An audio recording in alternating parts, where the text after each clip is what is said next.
Welcome to the Kennedy Space Center in Florida, America's gateway to the stars.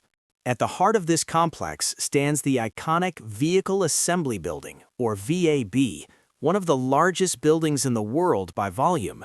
For over 5 decades, this facility has been the site where NASA's most ambitious rockets have been assembled, from the Saturn V that took humans to the moon to the Space Launch System that will return us there. Today, we're taking you inside this historic facility and SpaceX's cutting-edge factories to witness how American rockets are built. America's journey into space has evolved dramatically over the decades. The Saturn V rocket that powered the Apollo missions stood 363 feet tall and remains the most powerful rocket ever flown. The Space Shuttle followed, with its reusable orbiter changing how we think about spaceflight. Today, NASA's Space Launch System and SpaceX's Starship represent the next generation, rockets more powerful than anything that came before, designed to take humans back to the moon and eventually to Mars. Building American rockets requires a nationwide network of facilities. NASA's Michoud assembly facility in New Orleans, dubbed America's Rocket Factory, manufactures large-scale space structures. The VAB at Kennedy Space Center handles final assembly. SpaceX operates its Starfactory in Texas and facilities in Florida. Engines are tested at Stennis Space Center in Mississippi, and design work happens at centers across the country. Our journey begins in New Orleans at NASA's Michoud assembly facility. This 830-acre facility has been the nation's premier site for manufacturing large-scale space structures for over half a century.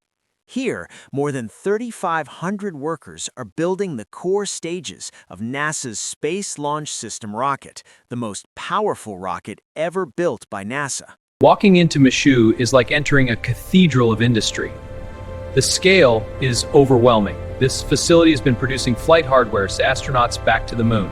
One of the key technologies used at Michoud is friction stir welding. This advanced is a weld stronger than the surrounding material, essential for holding together rocket fuel tanks containing super-cold propellants. The rocket's fuel tanks are capped with massive domes, curved aluminum structures that must withstand enormous pressure. Each dome is carefully positioned and welded into place. To save weight, the tank walls are machined into watertight pattern while removing unnecessary material. Computer-controlled machines carve this pattern with incredible precision, leaving a surface that looks like aerospace art. Every weld is inspected using X-rays and ultrasound to detect any hidden defects. These inspections ensure that when the rocket flies, it will perform perfectly. After months of work, a completed core stage section is ready.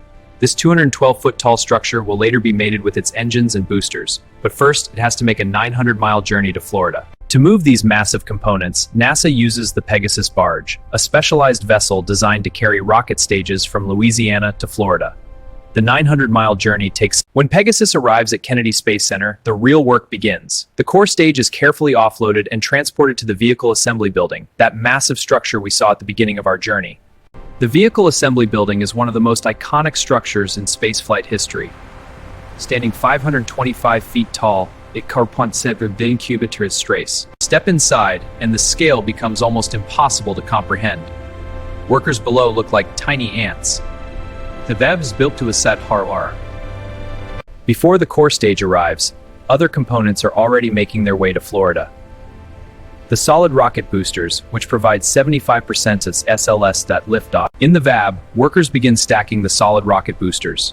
Each segment is carefully lifted and positioned, alternating between sides to maintain balance as the stack grows taller. Then comes one of the most dramatic moments in rocket assembly, lifting the core stage. This 212-foot-tall structure must be infilloadable gadget boosters. With the core stage in position, workers guide it millimeter by millimeter. Once seated, it becomes the central spine of the vehicle. The boosters are then completed, topped with their forward assemblies and nose cones. Next comes the launch vehicle stage adapter, a cone-shaped structure that connects the core stage to the upper stage. This component also houses avionics and electrical systems that control the rocket during flight. The interim cryogenic propulsion stage, the rocket's upper stage, is installed next. This stage will fire after the boosters and core stage separate, pushing the Orion spacecraft toward the moon. Finally, the Orion spacecraft and its launch abort system are placed on top. Orion is the crew vehicle that will carry the crew to sit the moon. When stacking is complete, the rocket stands 322 feet tall, taller than the Statue of Liberty. It's a monument that will generate 8.8 thousands of workers across of thrust. Before any rocket flies, its engines must prove themselves. At NASA's Stennis Space Center in Mississippi, each engine is that powered the space shuttle.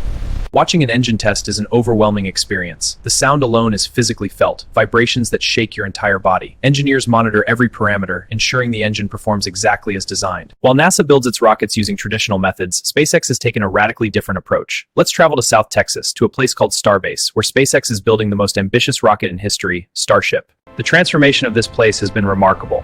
Just a few years ago, this was barren scrubland. Today, it's a sprawling industrial complex dominated by the Starfactory, million-square-foot rockets. Step inside Starfactory, and you're in a different world from NASA's facilities. The building is sleek, modern, and designed for mass production. To put that in perspective, NASA built 15 Saturn V rockets over the entire Apollo program. Starship is built from stainless steel, a surprising choice in an era of carbon composites and aluminum lithium alloys. But steel is strong, handles extreme rive at the factory, and are cut into precise lengths. Each sheet is rolled into a cylinder and welded along the seam to create a ring. A Starship or Super Heavy booster is made by stacking many such rings. This modular production allows rapid production. Robotic welders join rings together to form sections.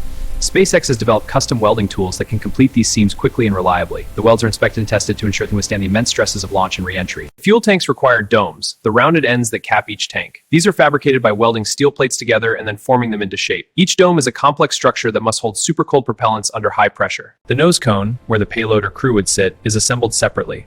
It's a complex shape that requires different techniques than the cylindrical sections. Workers install heat shield tile ship during entry into Earth's atmosphere.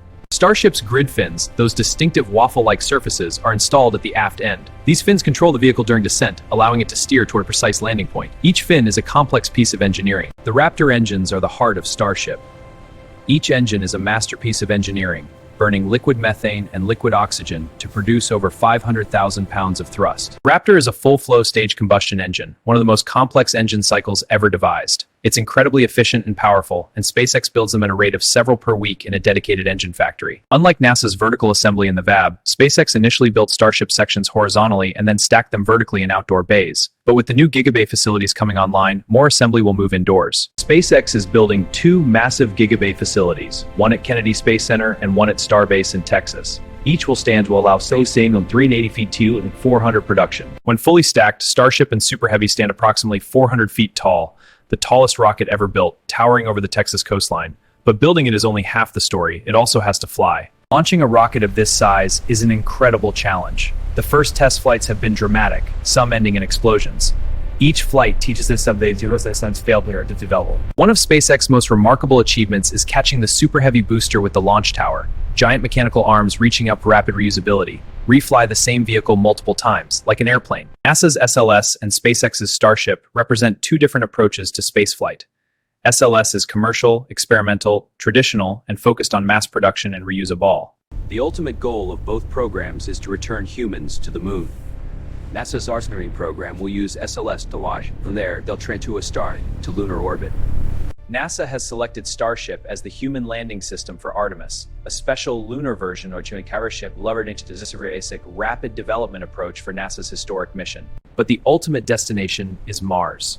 SpaceX was founded with the goal of making humanity multiplanetary. Starship is designed in Starfactory, it no longer seems impossible.